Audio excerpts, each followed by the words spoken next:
School is brought to you by BASF and Pride Seeds.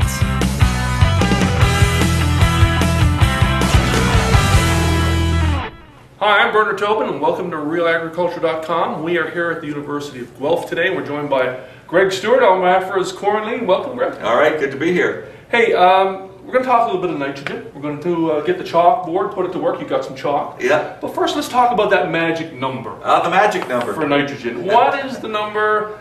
And, you're going to write it on the board? Well, I'll write a number on the board for you. How about that? So 150 pounds.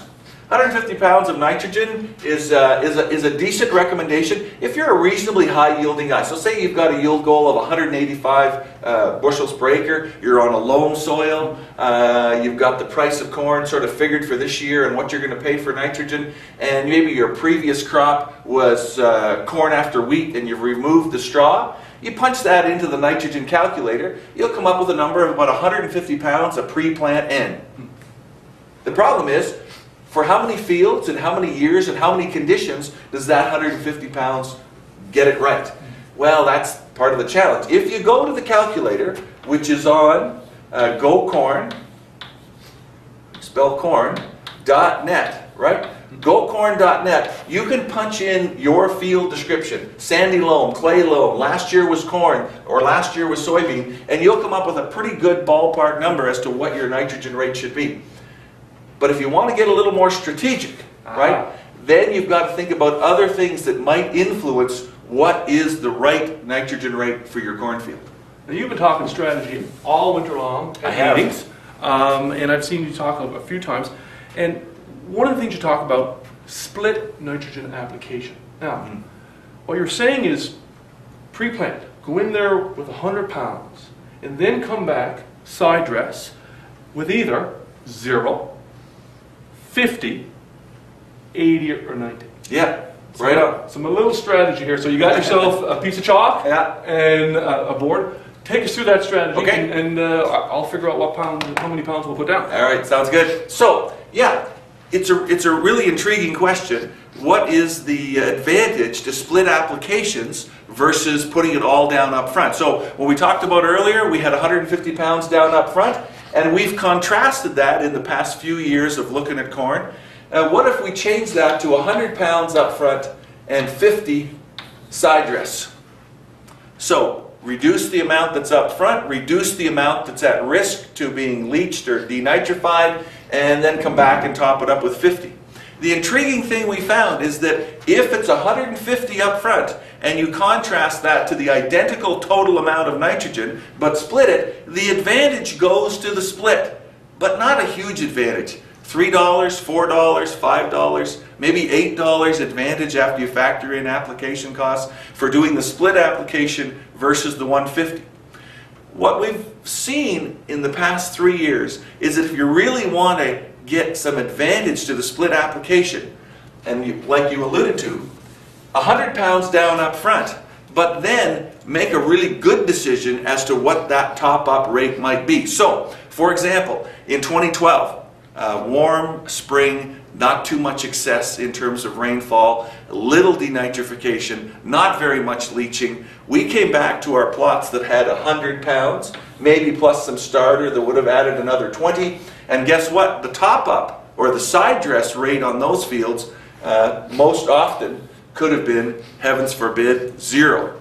In other years that are wet and backwards and you have fairly significant rainfall events, and you put the 100 pounds down up front, and maybe you had 20 in the starter, the actual optimum rate to come back with in the top dress time or the side dress time might have been 80, right? So that's where we get into this idea of, if you really want to get the advantage of a split application of nitrogen, you keep a rather modest number up front, and then you look at rainfall, you look at yield potential, perhaps you could examine soil nitrate levels, or perhaps the color of the leaves via a green seeker or a chlorophyll meter, and you use those to try to help you decide whether that top-up should be, as we talked about, sort of the 0 or the 40 or the 80 pounds of top-up in.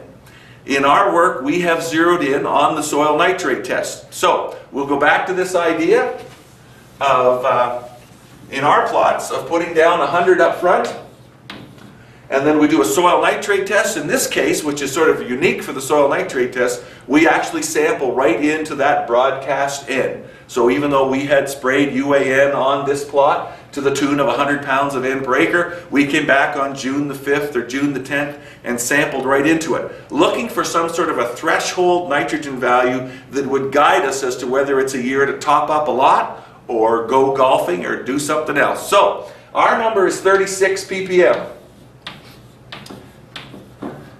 It's still a number that we're working on, nothing really definitive here, but it's been fairly reliable so far that if you get a nitrate pool, including what you put on at least a month earlier, if you get up to 36 ppm, that's a pretty good indication that you could back off significantly on those top dress, side dress rates. That's sort of an interesting strategy that we're going to continue to explore in 2014. Now, Greg, let's talk a little bit about, I've heard some guys out there, when to come in for the side dress. Should I come in side dress when that corn is waist high, chest high, Yeah. when's too high? Yeah, excellent. So, absolutely, there is lots of excitement out there about putting on nitrogen later. Some of the research in the past 3 years out of the Corn Belt has talked about the idea that 30–35% of the nitrogen is taken up by the corn plant after tassel. That's a fairly significant number. And so that automatically leads us to the idea, ooh, what if I delayed my nitrogen application and put it down in that, waist high to chest high period, pre-tassel? Could I get some additional bang for the buck?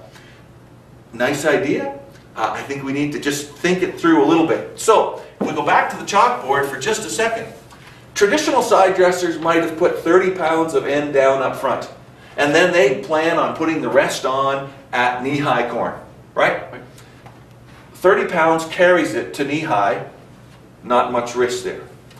If you put 30 pounds down and expect to carry it till it's waist-high or chest-high, you're probably going to run out of N. So if you want to play in the game of later applications of nitrogen, we go back to this idea that the upfront number has probably got to be a 60 at least, right? And maybe back to our idea that 100 is even a little safer. And then you're just trying to decide, okay, when I wade into that field at waist high or chest high corn, what's going to be my top up number? The other thing that we need to keep in mind when we start talking about these later applications of nitrogen into tall corn is, what's the risk of nitrogen getting laid on the soil surface, dropped from a streamer nozzle or something, right, that down under the canopy, laid on the soil surface? What's the risk of that nitrogen not getting into the soil matrix to be taken up by the plant? I think you can picture dry soils on the 12th of July and you lay 40 pounds or 60 pounds of N on the soil surface. Does it make it into the soil matrix? So there is some risk associated with that late application that we need to at least keep that in our minds. I think for most growers, we should be targeting these later applications as sort of a July 1 application. Waist-high corn, I think that's a safer approach than wading into pre-tassel chest-high corn to get that last shot of N down. Right. So it is, get in there with a split, whether it's 60 or 100, and then come back in. You got to figure out whether you're coming in that mid-June period where you're in knee-high, or whether you're going to play the later game. Right? Absolutely. Well, good stuff. Greg, thank you for your time. My pleasure. Great stuff, some great strategies on nitrogen, and we'll plant some corn. All right.